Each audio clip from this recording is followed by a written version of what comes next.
Assalamualaikum warahmatullahi wabarakatuh. Bismillahirrahmanirrahim. Alhamdulillahirabbil alamin wassalatu wassalamu ala asyrofil anbiya'i wal mursalin sayyidina wa maulana Muhammadin wa ala alihi wa ashabihi ajmain. Rabbi syrah li sadri wa yassir li amri wahlul 'uqdatam min lisani yafqahu qawli. Rabbi zidni ilma warzuqni fahma amin ya rabbal alamin. Bapak-bapak rahimakumullah, alhamdulillah pada siang hari ini kita bisa bertemu kembali untuk ngaji ya. Kalau di dapur tadi kan ngobrol-ngobrol kan. Nah, ini ngaji. Oke, kita mulai bersama-sama perjumpaan kita ini dengan membaca basmalah. Bismillahirrahmanirrahim. Yang terakhir kita membicarakan tentang bagaimana kita meningkatkan kualitas diri kita untuk syahadat kan gitu. Jadi syahadat itu bisa ditingkatkan kualitasnya. Di antaranya hal itu tersurat di dalam firman Allah Subhanahu wa taala, syahidallahu annahu la ilaha illa huwa wal malaikatu wa ulul ilmi qa'iman bil qist la ilaha illa huwal azizul hakim. Syahidallah, Allah menyaksikan annahu la ilaha illa huwa, sesungguhnya tidak ada Tuhan selain Dia, Allah. Wal malaikatu, dan yang menyaksikan selain Allah itu adalah malaikat. Wa ulul ilm, dan orang yang punya ilmu. Artinya untuk meningkatkan syahadat, penyaksian kita, rukun iman yang pertama, iman kepada Allah. Lalu rukun Islam yang pertama juga syahadat itu. Maka caranya adalah dengan berilmu. Nah, ilmu apa yang dipelajari, objek materinya itu adalah diri sendiri dan alam semesta. Kemarin kalau masih ingat saya tanya, alam semesta itu yang sebelah mana? Ufuk dalam Al-Quran itu adalah keseluruhan alam semesta ini. Mulai yang dianggap tinggi seperti langit dan dalam seperti lautan. Di sana terdapat ilmu yang kalau didalami pasti akan memunculkan tanda kekuasaan Allah, tanda keagungan Allah, bahkan tanda wujudnya Allah. Saat itu kita pelajari benar, maka penyaksian kita itu akan bertambah. Loh Pak, penyaksian yang bertambah itu seperti apa? Minggu kemarin sudah saya jelaskan. Penyaksian yang bertambah itu adalah dalam pengertian kita punya ilmu yakin, ainul yakin, dan hakul yakin. Semua orang bersaksi, saya bersaksi percaya pada Allah. Tetapi tingkat kepercayaannya kepada Allah itu berbeda-beda. Sebagaimana dalam kehidupan nyata real ini kita ditunjukkan banyak sekali perbedaan-perbedaan. Grading itu, grade itu ada gitu. Nyatanya ono wong sing imane bisa dibeli dengan mie sekerdus dengan ya kayak gitulah gitu. Tapi ada orang itu yang dalam kisah kalau di dalam Al-Quran itu mau dibakar api sampai mati saja, silahkan. Saya harus tetap mempertahankan yang namanya iman saya. Ya karena sudah menyaksikan sampai yang namanya hakul yakin. Contoh yang paling jelas Nabi Ibrahim. Contoh yang tidak sangat tersurat namanya Masitoh. Itu kan dimasukkan kuah, dimasukkan kuali. Digodok, digoreng di kuali itu, dan tidak hanya dirinya sendiri tetapi juga suaminya dan anaknya. Nah, perbandingannya kan sangat tegas ya. Yang satu bisa dibeli dengan mie, yang satu bisa dibeli tidak bisa dibeli sama sekali. Itu kan grading atau terjadi tingkatan-tingkatan. Nah, kalau dalam kehidupan sekarang Pak, itu kan cerita-cerita masa lalu. Dalam kehidupan sekarang kita juga merasakan bahwa iman orang-orang itu ada yang sangat kuat gitu. Bahkan kita sendiri merasakan, mungkin ya merasakan, tidak semua orang sih, kita merasakan bahwa iman kita itu dulu dengan sekarang mungkin berbeda. Bener nggak? Nah, itu adalah sebuah contoh kenyataan bahwa keyakinan itu bertingkat-tingkat. Nah, tadi sudah dijelaskan cara meningkatkannya, diantaranya adalah dengan ilmu. Objek yang dipelajari ilmu itu adalah alam semesta dan diri sendiri. Tuh. Nah, niku nek dalile pundi PDF wis tak share satu slide itu kan, itu isinya Al-Qur'an semua. Nah, kita mulai umpamanya dengan diri sendiri. Apa yang harus kita pelajari dari diri sendiri sehingga memunculkan penyaksian atau syahadat kita itu bertambah lebih baik. Salah satu contohnya adalah dengan mempelajari keterkaitan antara keadaan diri kita dengan ayat Al-Quran yang itu adalah sinkron. Jadi Al-Quran dengan keadaan diri kita itu tidak ada percanggahan atau perselisihan. Jadi matching gitu diri kita dengan Al-Quran. Contoh, di dalam Al-Quran disebutkan bahwasannya sidik jari, ini dalam Al-Quran, sidik jari itu menjadi satu kata-kata yang sangat kuat yang dimunculkan oleh Allah Subhanahu wa Ta'ala di dalam Al-Quran. Nah, ternyata sidik jari itu menjadi salah satu tanda di mana manusia itu betul-betul diciptakan oleh Allah. Betul-betul diciptakan oleh Allah, lalu itu diinformasikan dalam Al-Quran, kenyataannya seperti itu. Maka ini tidak ada perbedaan antara Al-Quran dengan apa yang ada kenyataan dengan ayat-ayat itu. Itu artinya Al-Quran benar.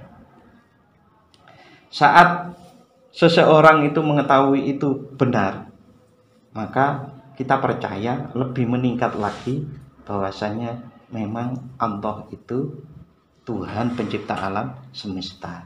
Nah, itu sebetulnya sudah bertambah keyakinan kita. Tapi itu masih dalam taraf ilmu yakin atau pengetahuan saja. Nah, seseorang itu bisa meningkatkan syahadatnya itu kalau dia mengalami keadaan dirinya sendiri dengan fenomena-fenomena alam lalu yang kemudian dipikirkan. Nah, contoh yang paling kuat itu adalah saat kita mencoba meningkatkan kepercayaan bahwa Allah itu Maha Kasih atau Maha Rahman atau Maha Rahim. Nah, kalau kita pikirkan Allah itu Maha Kasihnya kepada kita dalam kehidupan sehari-hari itu tidak pernah terlepas walaupun 0, dibagi 1000. Jadi ini berapa itu?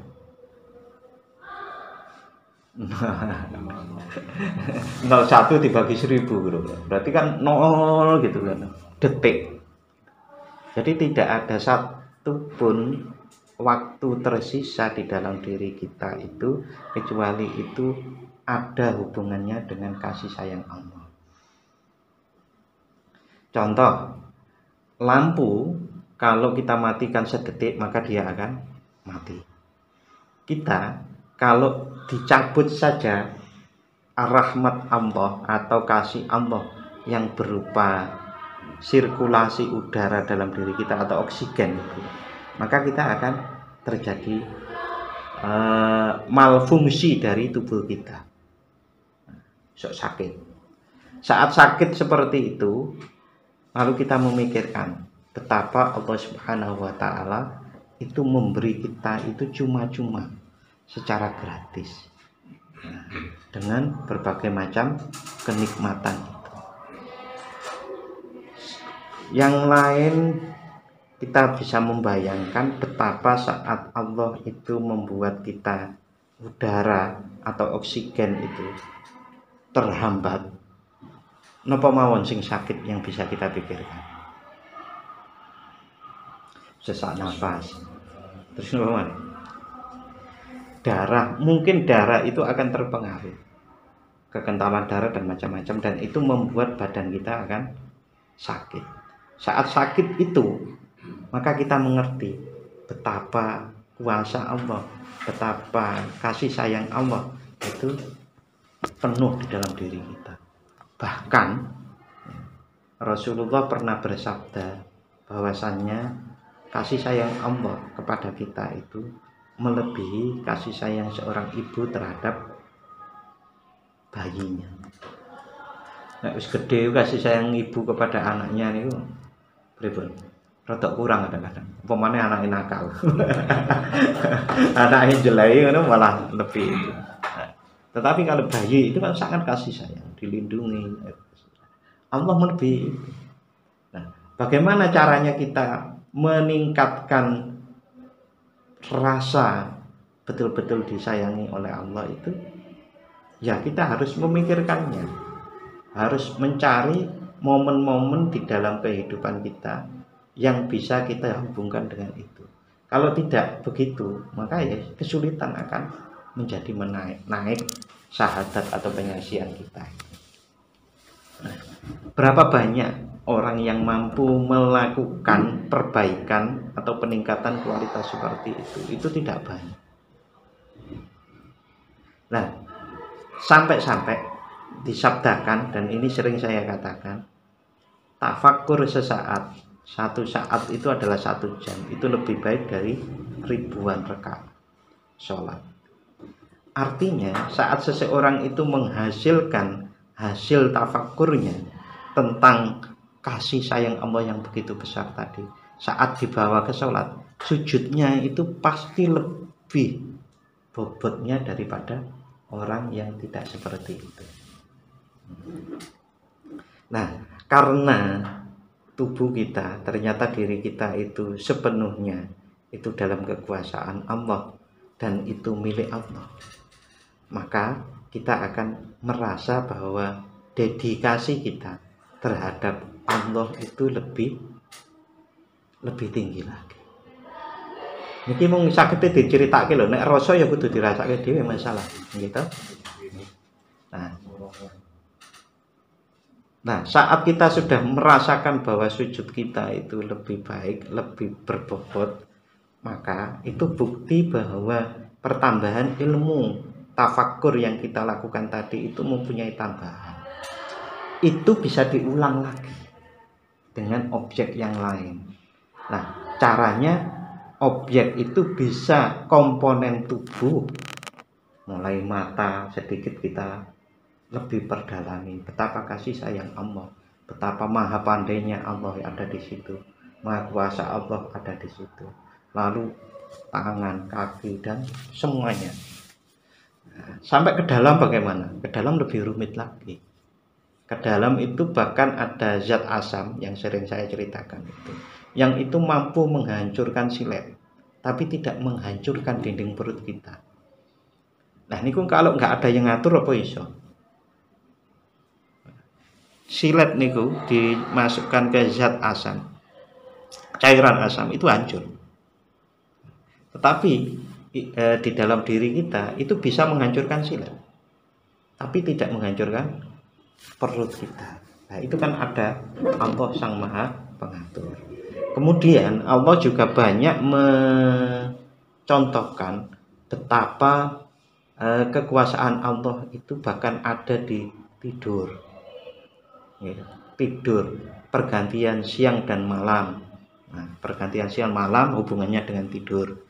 Lalu kemudian Allah juga kalau mau mendalami lagi tentang rasa kasih kita kepada istri, kan disebutkan toh itu pernikahan itu kan menjadi salah satu tanda dari Allah itu manusia itu diatur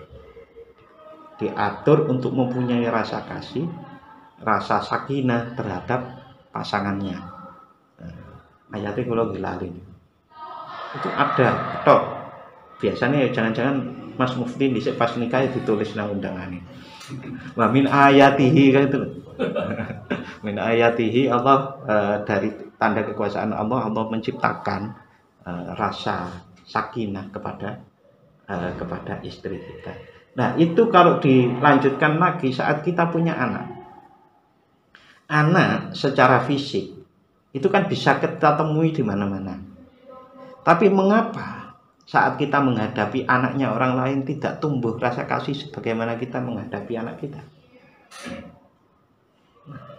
Itu kan luar biasa nek dipikir. Kok iso mengatur begitu? Rasa kasih itu hanya untuk anak kita, bukan untuk anaknya orang lain.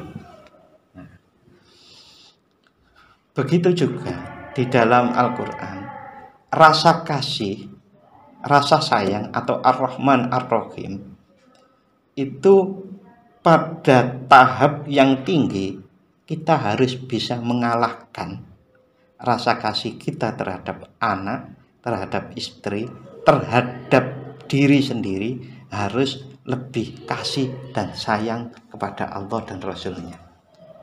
Enten niku ayat. Saya bukan penghafal yang baik ya. Kemarin saya baca itu, Allah dan Rasulnya itu harus lebih dicintai. Nek hadis kan sangat terkenal ya. Ternyata di Al-Quran itu ada bahwasanya Allah dan Rasulnya itu harus lebih dipentingkan daripada diri sendiri. Nah, bagaimana memproses sampai sana? Ya dengan cara tadi, diulang-ulang terus. Makanya sholat itu berulang-ulang, diantaranya adalah menurut saya, ya kita harus mempelajari itu. Perulangan-perulangan ibadah itu adalah untuk meningkatkan syahadat kita. Kita harus lebih. Nah, wujud dari bahwa kita itu kalah rasa cinta kita terhadap diri sendiri, kalah dengan rasa cinta kepada Allah. Wujudnya itu yang paling kelihatan ya takwa. Takwa itu ya ngerjain sholat ya sholat gitu kan. Tapi harus lebih dipentingkan daripada sesuatu yang menghalangi sholat itu. Zakat itu apalagi? Itu adalah sebuah dalam tanda kutip latihan kita untuk mengalahkan diri kita dan manut kepada Allah, melebihi kepada diri sendiri. Karena apa?